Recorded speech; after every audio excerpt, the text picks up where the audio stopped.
الحمد لله رب العالمين، والصلاة والسلام على سيد الأنبياء والمرسلين، أما بعد. اللهم لك الحمد حمدا كما ينبغي لجلال وجهك وعظيم سلطانك، ولك الشكر يا ربي شكرا كما ينبغي لجلال وجهك وعظيم سلطانك. اللهم لا أحصي ثناء عليك أنت كما أثنيت على نفسك، فلك الحمد ولك الشكر. أيها الإخوة، نسأل الله سبحانه وتعالى لكم دوام الصحة والسعادة. اليوم إن شاء الله نقدم إلى معاليكم درسا من دروس اللغة العربية من كتاب العربية بين يديك، من الجزء الثالث، الوحدة الخامسة، الدرس 31. أيها الأكارم، في النشرة السابقة أخذنا الدرس قاعدة من قواعد اللغة العربية، وهي قاعدة الأفعال التي تنصب مفعولين أصلهما المبتدأ والخبر. اليوم إن شاء الله سوف نحل التمارين تحت هذه القاعدة. دمنار خغوري دنكو دخوغي جبز دكونكو دلي رب العالمين أمير لرم چروغ و جول بستين عزت من زمنگ استاس و نن درس و نن خبرونا العربية بين يدي كتاب سخا دريم جز بنزم وحدة دا يو ديشتم نمبر درس دي يو سلو سلور نمبر صفحة دا تير خبرونا كي منگ استاس و دا قاعدة غست و دا نحوي الأفعال التي تنصب مفعولين أصلهما المبتدأ والخبر. نن به موږ او تاسو ان شاء الله چې په دغه قاعده کې کم تمارین د کتاب ولا را کړی دي د حل کوم، تر څو چې په دغه قاعده باندې زموږ استادو پویا نور هم زیات شي.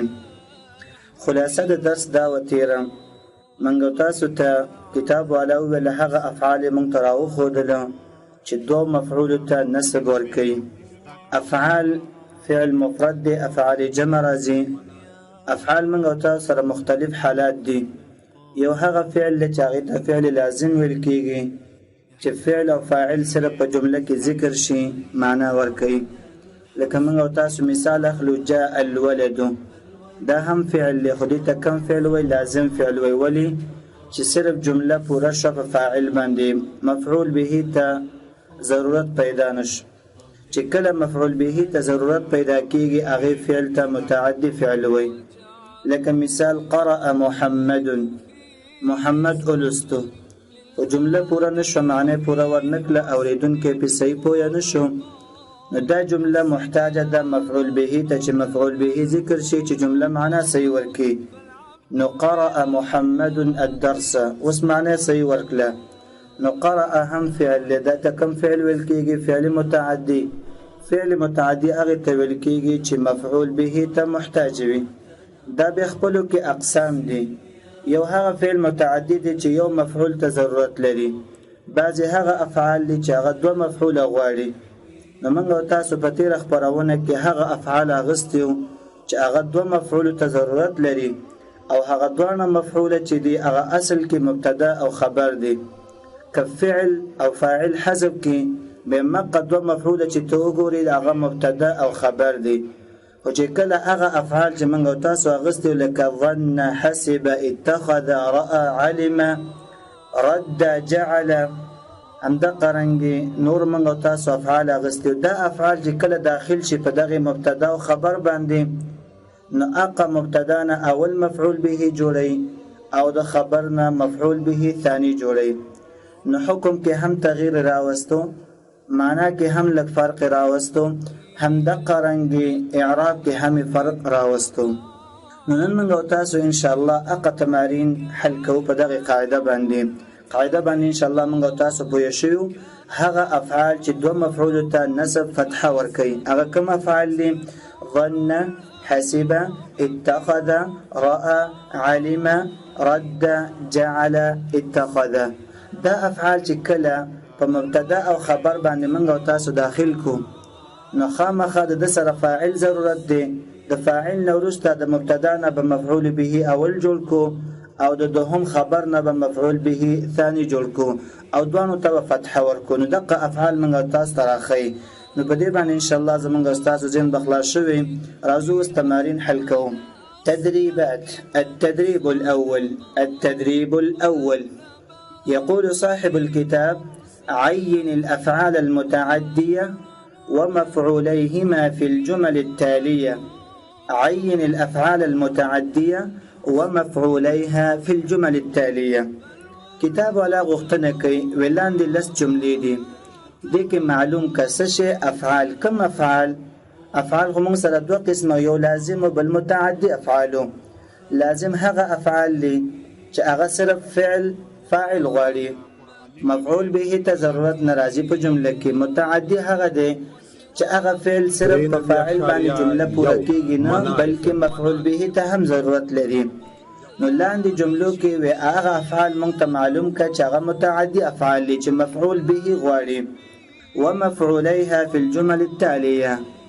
بیا دقرنګ دو مفعول د دې معلوم کا، د دوانو د هر یو فعل لپاره دو مفعول بیان کا. ځکه موږ تاسو هغه افعال اغستیو چې هغه دو مفعول غواړي.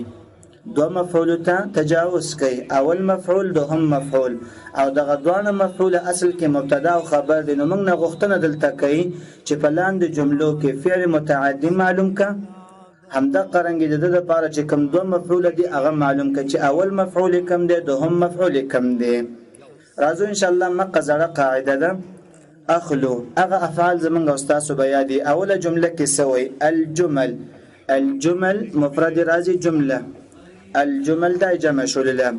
اوله جمله کې وای الجمله الاولى يقول الله سبحانه وتعالى: بل نظنكم كاذبين.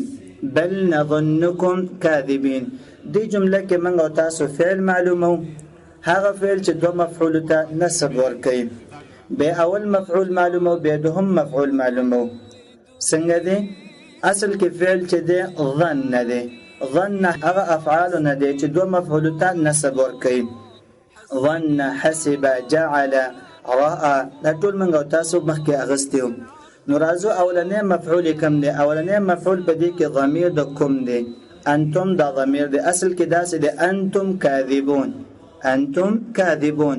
نو مبتدا او خبر واقع شو. کله چې دا رنګ ظن په داخل شو د مبتدا نه مفعول به اول جوړ کو، اوس هغه ته مفعول به مونږ اول وایو.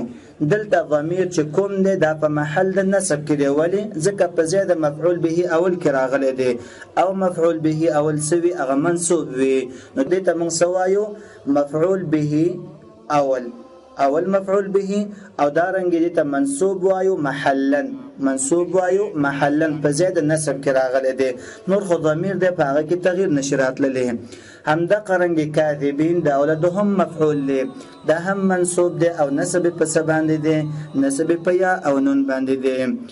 ذکر جمع مذکر سالم دی او جمع مذکر سالم نسب په څه باندې راځي؟ په حروف باندې راځي. رفع په واو نون باندې دی، نسب او جری په یا نون باندې راځي. نو ظن فعل شو. المفعول الاول اول مفعول پکې څه دی؟ ضمیر کوم دی چې اصل کې انتم دی. دوهم مفعول پکې څه دی؟ کاذبون دی چې دلته منصوب دی کاذبین دی. راځو دوهمه جمله ته. دوهمه جمله کې سوی لا تحسبوه شرا لكم.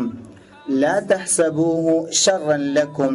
دلته فعل کوم راول له حسبه فعل راول له. حسبه هغه فعل له چې دو مفعول ته تجاوز کوي، دو مفعول غواړي او دوه مفعول ته به څور کوي؟ فتحه ور کوي، نسب ور کوي. نو حسب تحسب دا څه شو؟ فعل واقع شو. مضارع فعل له حسبه ماضی راځي. راځو اولنې مفعول له لپاره څه شه دی؟ اولنې مفعول پکې ضمیر ده دی، ضمیر د غائب دی، دا مفعول دی. دوهم مفعول پکې څه شه دی؟ هغه شرن دا او لو اخري. نو ها ضمیر څه دی؟ دا مفعول به اول شو، محلا منصوب دی، خو نور ضمیر دی. په دې کې اعراب کې تغییر ناراضي په یو حالات باندې، خو په زیاده نسب کې راغلی دی. او شرن دا اولادهم مفعول واقع شوی دی. هو شرن اصل کې داسې هو شرن. هغه دوانه مفعول اصل کې مبتدا او خبر دی. کله چې موږ او تاسو حسبه حذف کو، چې کله حسبه په داخل کو، نو دې ته به سوایو مبتدا نه وایو، خبر نه وایو، بلکې مبتدا ته وسوایو مفعول به اول او خبر ته به سوایو مفعول به ثاني. نو ها ضمیر چې مفعول به اول شو، شرا داوله مفعول به ثاني شو، دونه منصوب کیږي یو محلا او بل دارنګي ظاهرا حقیقتا. درېمه جمله کې سوی وما اظن الساعه قائمه، وما اظن الساعه قائمه، فعل پکې ګورو، فعل کوم یو دی منګو تاسو ته باید یاد وي چې دغه افعال زعم، حسب، جعل، اتخذ، رد، راى دا ټول باید منګو تاسو ته مخکې نه یاد وي. نو دلته ګورو چې کم فعل راغلی دی، هغه فعلونه چې دوه مفعول غواړي او دوه مفعول ته نسب ورکوي. نو ګورو ظن دی، وما اظن الساعه، ظن دا استعمال شوی د متکلم مضارع لپاره، ظن فعل دی، رازو اولنې مفعول سدي الساعه، الساعه دا اولنې مفعول دی، قائمه دا اولدهم مفعول دی، دوانه منصوب دی. ولی منصوب دی ځکه چې ظن په داخل شوی دی.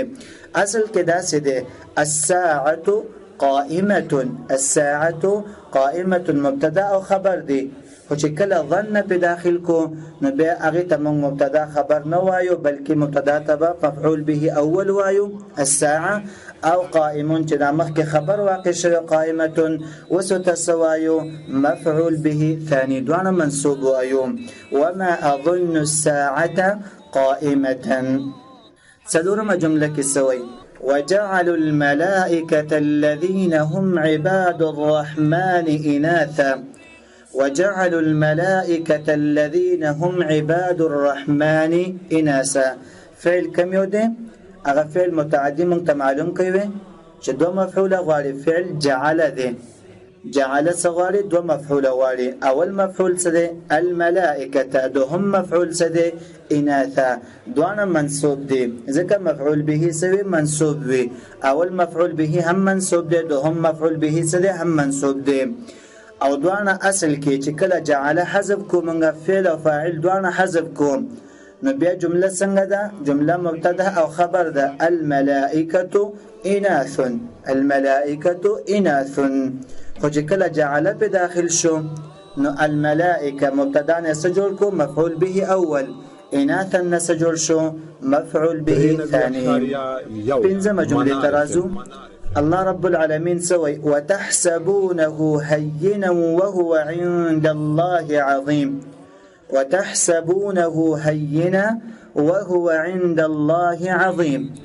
دلته هم حسب استعمال شوی دی، فعل مضارع تحسبه دا استعمال شوی دی. حسب هغه فعل دی چې دوه مفعول غواړي. اول مفعول سده ها ضمیر پکې دی، ها د غائب ضمیر دی چې محلا منصوب دی، په زیاده مفعول به کې راغلی. نور ضمیر د په خپل حالات باندې ویل کېږي ځکه ضمایر سره مبني دي. هنيئا دا مفعول به ثاني دی. هو هين، اصل هين، هو هين اصل کې داسیو، خو چې کله حسبه په داخل شو نو تحسبونه هينا، نو هينا دا اوس منصوب وګرځیدو مفعول به ثاني. شپږمه جمله کې سوی امد الله رب العالمين قول له فلا تحسبن الله مخلف وعده، فلا تحسبن الله مخلف وعده. دلته هم حسب استعمال شوی دی، مضارع صيغه استعمال کړی ده. اول مفعول سده الله، دوهم مفعول سده مخلفه، دا دوهم مفعول شو دوانه منصوب راغلی. ولی ځکه حسبه چې کله داخل شي په جمله باندې اقا جمله مبتدا خبر ګرځيږي، څه مفعول به اول ته خبر ګرځيږي مفعول به ثاني ته. وما جمله کې الله رب العالمين سوي ولا يتخذ بعضنا بعضا اربابا من دون الله. اتخذ استعمال شوی دی، فعل سده اتخذ، اتخذ هغه فعل دی چې دو مفعول غواړي، دوانو ته نسب ورکوي او اصل کې دوانه بسوي مبتدا او خبر بوي. نو اتخذ د پر اول مفعول سده بعضا دا اول مفعول شو، دوهم مفعول لسده اربابا دا دوهم مفعول راغلی دی او دوانه سده منصوب دی. اتمه جمله کې سوی يحسبهم الجاهل اغنياء من التعفف، يحسبهم الجاهل اغنياء من التعفف. حسب دلته استعمال شوی دی، يحسب مضارع راغلی دی، دی کې ضمیر دی، هغه هم ضمیر دی چې جاهل سره دا ول فاعل واقع شو.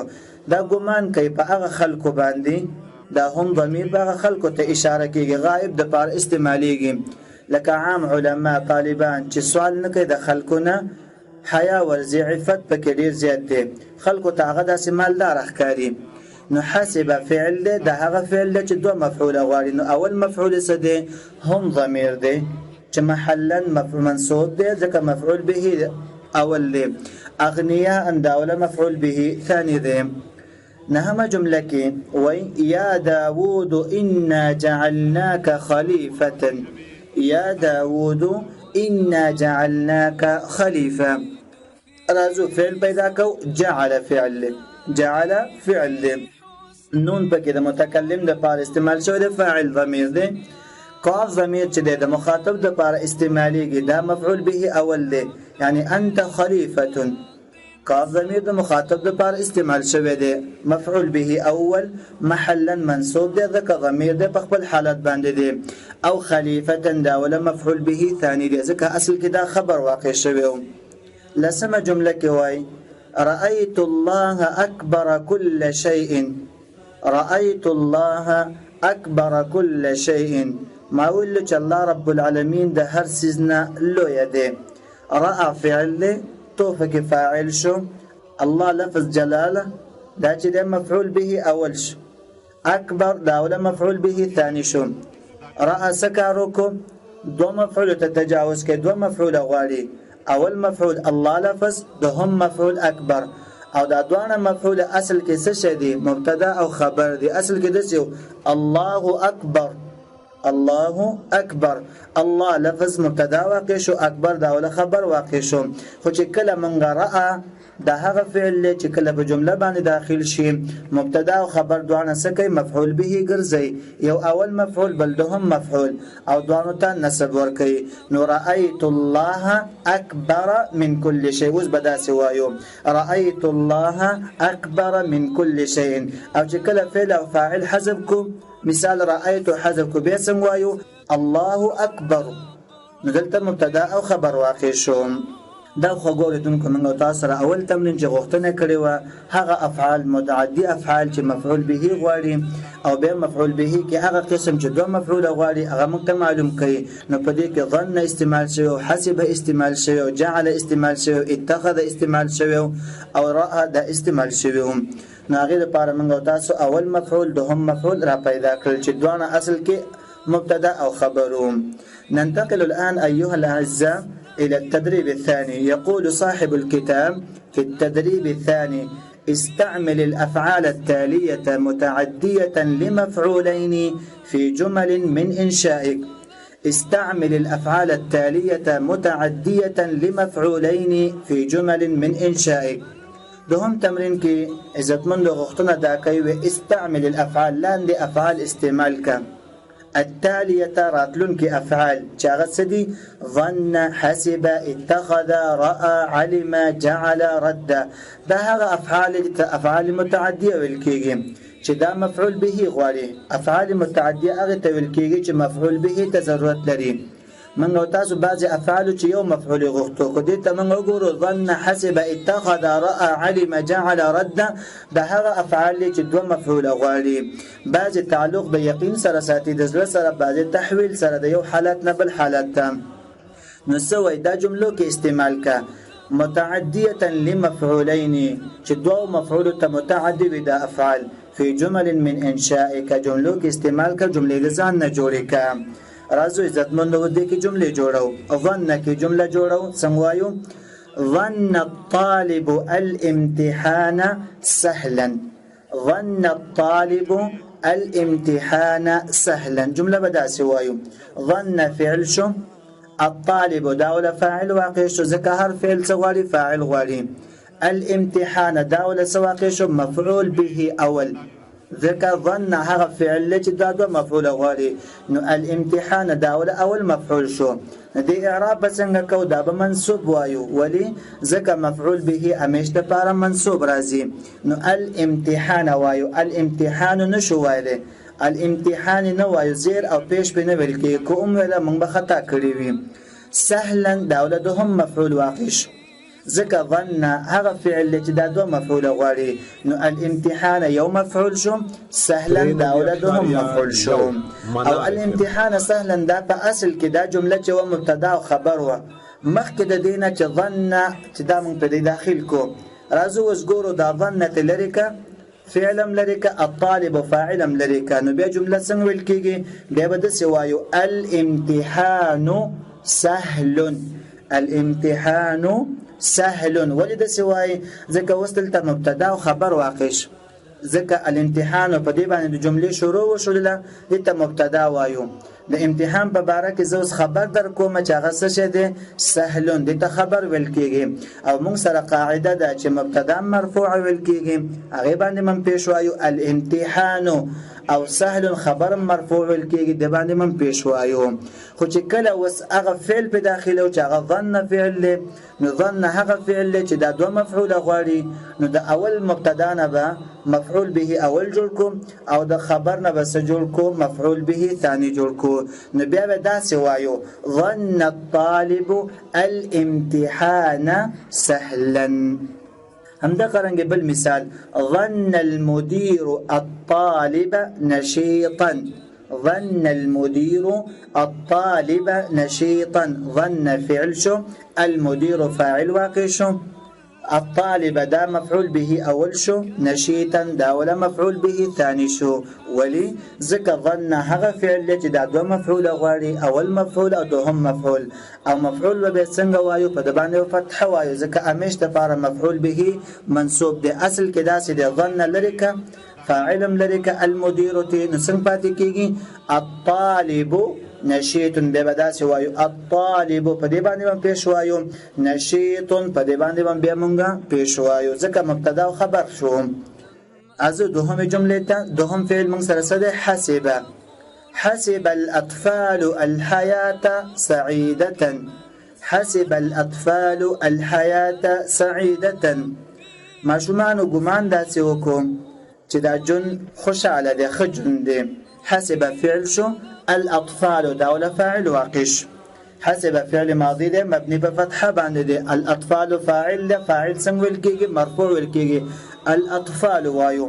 الحیات داوله سواقع شو، مفعول به اول. ولی ځکه حسب مفعول به غواړي او بیا دوه مفعول غواړي، نو داوله اول مفعول شو الحیات، او سعیده داوله دوهم مفعول شو. او مفعول به به څنګه ویل کېږي؟ هغه منصوب ویل کېږي، په دوانو باندې فتح ویل کېږي. اصل کې دا دواړه مفعول چې دا څه دی؟ مبتدا او خبر دی. حسب الاطفال حسب کلری کا څنګه ویل کېږي؟ بیا الحیات سعیده، مبتدا مرفوع وایو، سعیده داوله خبر شو، دا مرفوع وایو. دوهم مثال پم دی کې حسبت الكتاب نافعا. حسبت الكتاب مفيدا. حسب فعل شو، تا د متکلم د فار فاعل واقع شو، الكتاب اول مفعول، نافعا داوله دوهم مفعول. لاصل کې داسو الكتاب نافع مبتدا خبره، خو چې کله حسبه په داخل شو مبتدا نه خبره لاړه چې ته مفعول به اول ته، او خبر نه حکم لاړو ختم شو مفعول به ثاني ته. نو اوس به اعراب د مفعول ورکوم. دریم فعل من سره سره، دریم فعل من سره دی اتخذ. دغه مثال جوړو څنګه وایو؟ اتخذت الكتاب خير رفيق. اتخذت الكتاب خير رفيق. ما وګرځو کتاب بهترین ملګری. په ټولو ملګرو کې مې بهترین ملګری مې څه خوښ کو ځان د پاره سمې وګرځو؟ کتاب مې وګرځو چې راځه د سره جون خپاس کېږي. اتخذت فعل توفق فاعل متکلم د پاره استعمالېږي. الكتاب داوله اول مفعول شو، خير رفيق دا خير داوله دوهم مفعول شو. اصل کې داسې دی الكتاب خير رفيق، کتاب بهترین دوست او بهترین ملګری دی. خو چې کله اتخذ په داخل کو، اتخذ هغه فعل چې دوه مفعول غواړي او دوانو مفعول ته نسب او فتحه ورکړي. نو راځو اوس اتخذ جمله کې استعمالو، هغه د پاره به دوه مفعول پیدا کو چې هغه څه دی؟ یو بل کتاب وګرځو، دوهم به خیر دا وګرځو او دوانو ته فتحه ورکو. بل فعل من سره دی راء. راء جمله کې استعمالو څنګه وایو؟ رأيت الحق واضحا. رأيت الحق واضحا. رأى هم هغه فعل چې دو مفعول غواړي. رأى فعل شو، هر فعل څه غواړي؟ فاعل ولسده تو فاعل شو، متکلم د پار استعمالیږي ضمیر دی. الحق اول مفعول شو، واضحا دا ولدهم مفعول شو. اصل کې دا دوه مفعول سدي مبتدا او خبر دی. اصل کې دا سو الحق واضح، حق واضح دی. خو چې کله رأى په داخل کو هغه جمله کې تراړو نو رأيت الحق واضحا وس بدا سوایو ځکه چې رأى دو مفعول غواړي دا بل اوس مفعول ګرځو. هم دا قرنګ رأيت العلم نورا، رأيت العلم نورا ما وقت چې علم رڼا ده. العلم دا اول مفعول شو، نورا دا اولدهم مفعول شو، رأى فعل تول فاعل شو. بل کلمه مون سره ده علم. علم رازو علم جمله کې استعمال او څنګه وایو؟ علمت الجد سبيل النجاح. علمت الجد يا علمت الاجتهاد سبيل النجاح. علم دا فعل شو تو پکې فاعل شو. الجد دا ول اصل کې مبتدا او الجد سبيل النجاح، کوشش کول، خواري کول دا د کامیابی لار ده. څوک چې کوشش او خواري کوي د انسان کامیابی ته رسیږي. نو علم ته یو شخص وای ز پوه شم، الجد خواري کول، کوشش کول، سبيل النجاح دا د کامیابی لار ده. نو علم څه کار وکړو؟ علم هغه فعل چې دوه مفعول غواړي، نو یو فاعل غواړي. علم فعل شو تو ولا فاعل شو، دو مفعول کم دي. الجد یو مفعول شو، سبیل دایدهم مفعول شو. او علم هغه دو مفعول غواړي چې اصل کې هغه مبتدا وي. نو اصل کې دس یو الجد سبیل النجاح. همدا قرنګ بل مثال علم القنوع الحياة جميلة. قناعتګر چې انسان قناعت کوي، بخیل نه وي، وګه نه وي، حریص نه وي، قناعت پکې زیات وي، زړه مالدار وي. و دقه شخص پوه شو علم القنوع الحياة جميلة چې جون خسته ده. چې چا کې قناعت ډیر وي هغه باندې ډیر تکلیف نه وي، ډیر سخت بوج په هغه باندې نه وي، جون ته خسته ښکاري. نو الحياة داوله اولنې مفعول شو، جميلة دا اولدهم مفعول شو، ځکه علم دو مفعول غواړي. بل فعل من سره ده، بل فعل جعل ده. رازو جعل جمله کې استعمال او څنګه وایو؟ جعلت الفاكهة عصيرا. جعلت الفاكهة عصيرا. جعل فعل شو تاول فاعل شو؟ الفاكهة ما وګرځوله میوه جس، جس د میوه جوړ کړله. جعل هغه فعل دی چې تحویل کی معنا ورکوي، د یو حالات نه بدلیدل بل حالات ته. مخکې میوه وا اوس څه جوړ شول؟ جس جوړ شو.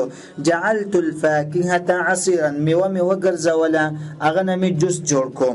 عصير ویل کېږي جس ته. نو جعل فعل شو تافق سده فاعل واقع شو. الفاكهة داول اول مفعول واقع شو، عصيرا داولدهم مفعول شو. او دوانه مفعول اصل کې مبتدا او خبرهم. دوهم مثال په دې کې اخلو وایو اجعل التفوق. اجعل التفوق غايتك. اجعل التفوق غايتك وګرځوا مخکیواله، وړاندېواله، کامیابی دي دا د خپل غرض وګرځوا. ترقی مخکیواله، کامیابی سوکه. التفوق مخکیواله، کامیابی، خجن ځان لپاره، مستقبل لپاره، مخکیواله په هر څه کې دغه تفوق ویل کېږي. غایتک د خپل هدف او مقصد وګرځوا. نو اجعل جعل فعل شو، هغه فعل چې دوه مفعول غواړي. فاعل پکې څوک دی؟ ځکه امر صيغه ده، امر کې صيغه کې فاعل څوک وي؟ هغه وجوبا انت راو باسو ځکه مفرد دی. التفوق دا اول مفعول شو، غایتک دا ولدهم مفعول شو. اصل کې د څه دی؟ التفوق غايتك. غايتك التفوق مبتدا شو، غايتك داوله خبر واقع شو. رازو اخرنه فعل من سلسل رد. ردا دو في مفعول غالي. رد الامل وجوه الاطفال مشرقه. رد الامل وجوه الاطفال مشرقه. رد واميدون جدي وغرزول، د امیدونو وګرځول، د ماشومان مخونه رڼا کوونکې خوشاله وګرځول. امیدونه پوره شول، د مخونو کې تازهواله رڼا را پیدا شول.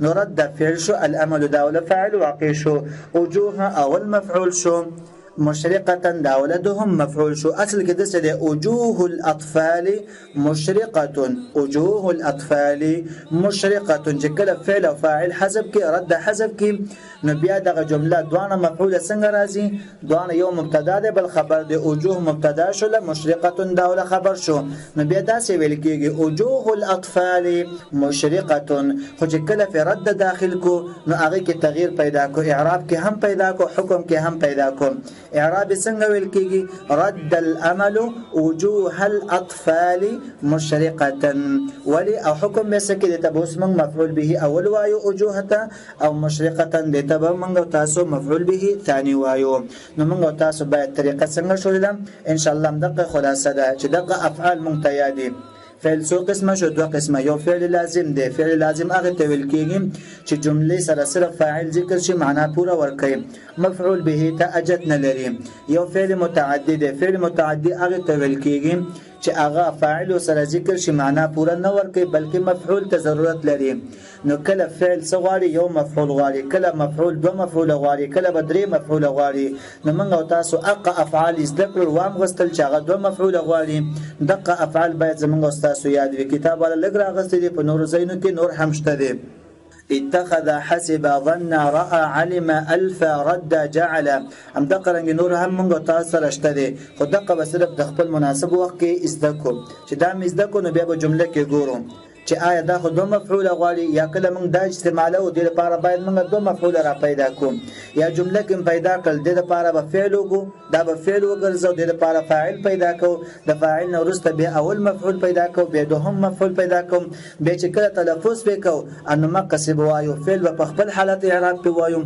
فاعل به مرفوع وایو مفعول به اول او مفعول به ثاني به څنګه وایو هغه به منصوب وایو امید لرم چې ان شاء الله تر دې پورې موږ تاسو په دې قاعده باندې پوه شئ ننتقل الآن زو عزتمند بل درس ته چې موږ سره درس دی الدرس الثاني والثلاثون دوه درس دی دوه درس کې موږ تاسو نه څه غوښتنه کوي وای فهم المسموع فهم المسموع مقصد څه شی دی د اوریدلو نه تاسو څونه پوهه اغستلی شئ المسموع هغه څه چې اوریدل کېږي د هغې نه څونه فایده موږ تاسو اخلو زموږ تاسو اوس دلته دا مهارت معلومه چې د عربانو خبرې مونږ واورو هغه باندې 100% پویګو نو لاندې مونږ تاسو ته تمارین راکړلې اول تمرین دوهم دریم څلورم تمرین دی دا ټول تعلق ساتي د یو موضوع سره دا موضوع د کیسټ نه مونږ تاسو به اورو نو اول برازو دغه سوالونه چې دي دا به بار بار تکرار کو چې دا تکرار کړل ازدم تل هغه د ورسته ټیپ ته وګدو ټیپ ته چې وګکې غوستو پنسل بلاس کې مونږ سره وي مخې ته خالی گاده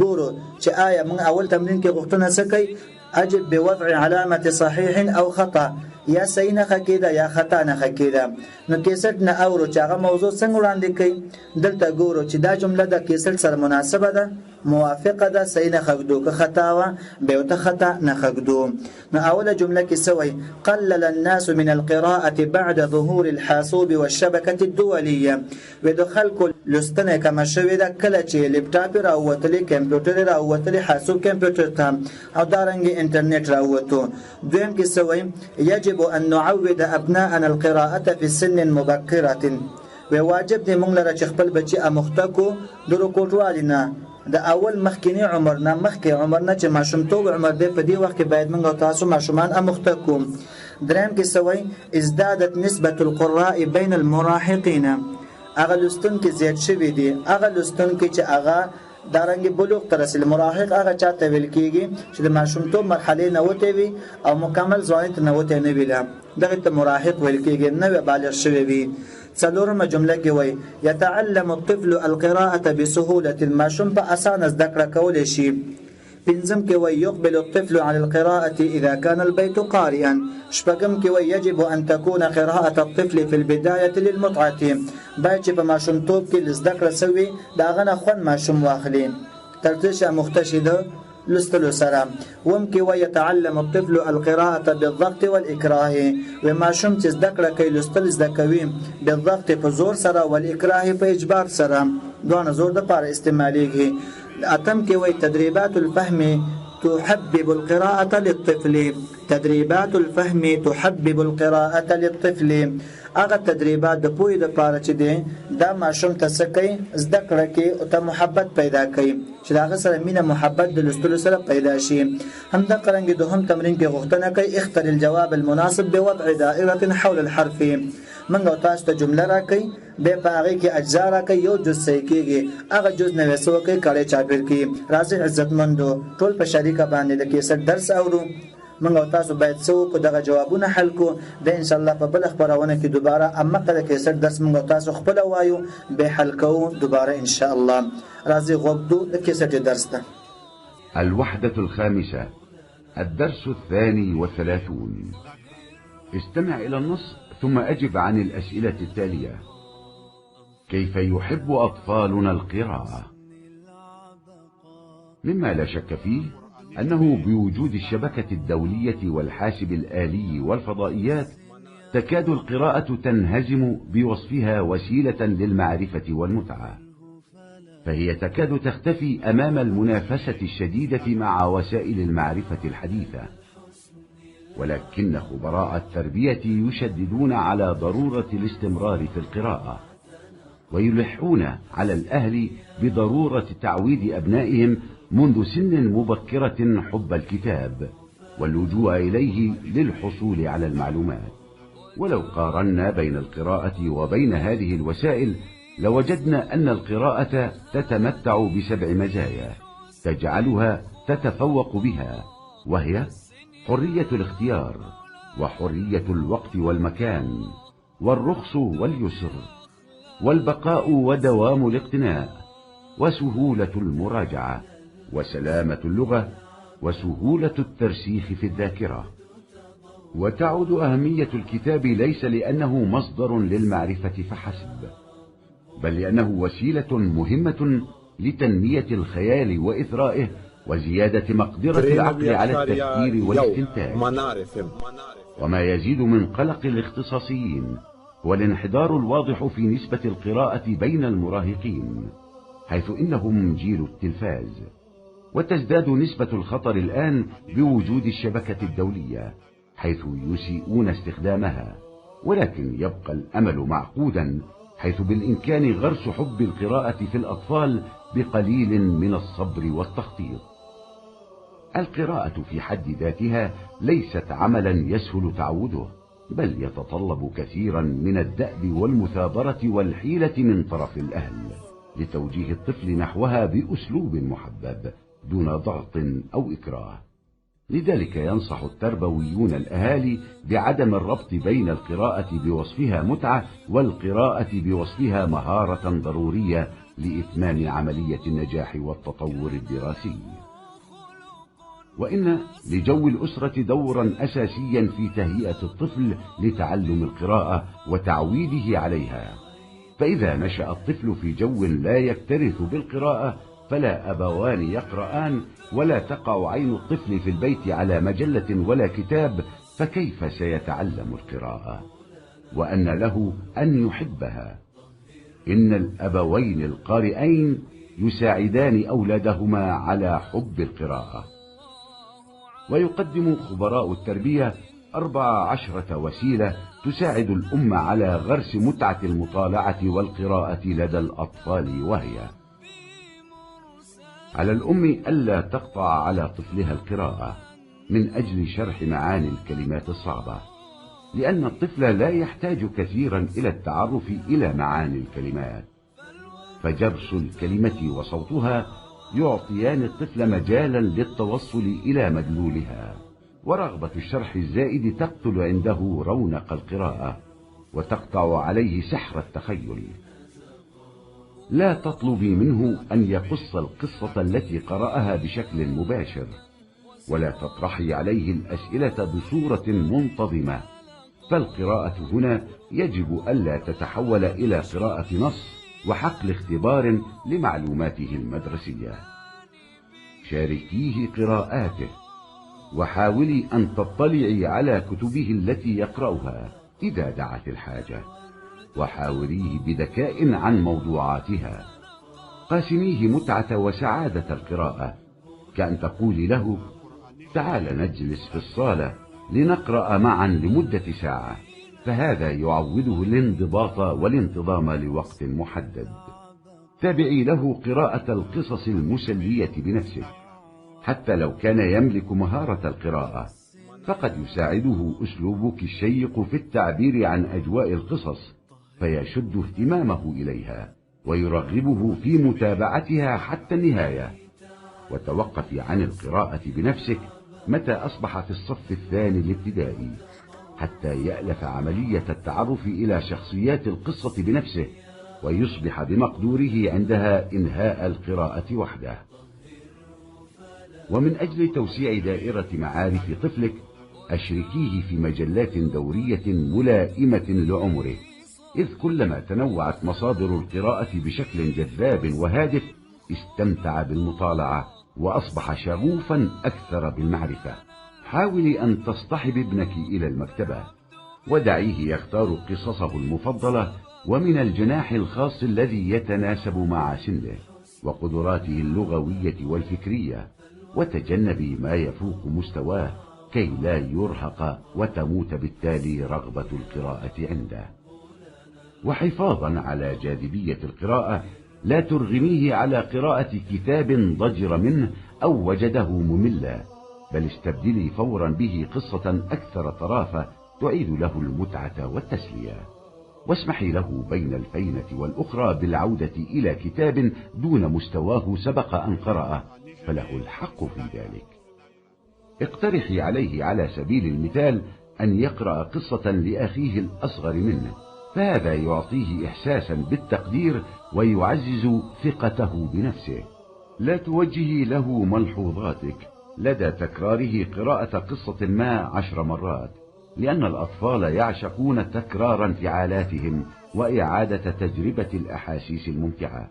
لا تترددي أو تتخوفي من قراءة القصص الشائقة التي تتضمن بعض المواقف المخيفة، شرط أن تكون النهاية سعيدة.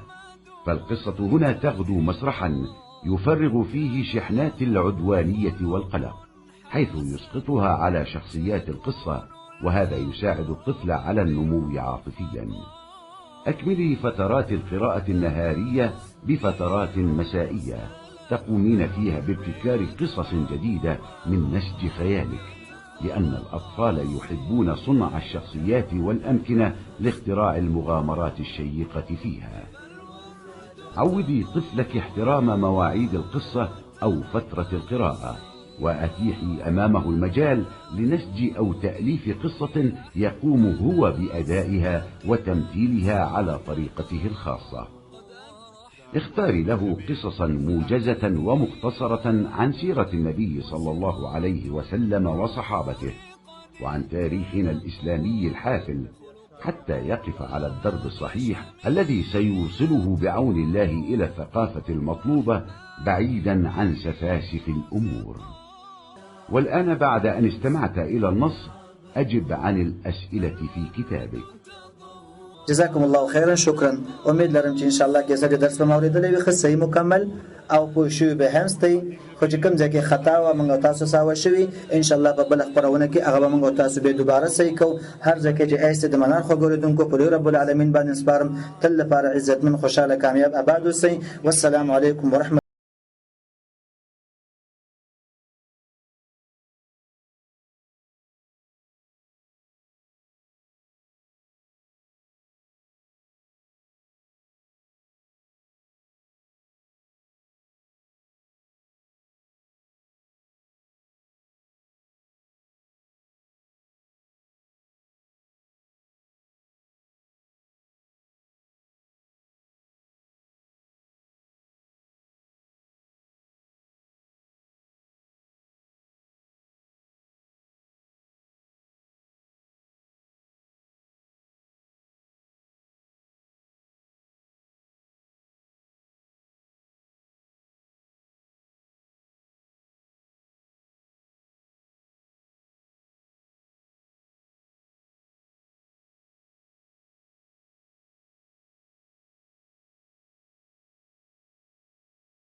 یو منار FM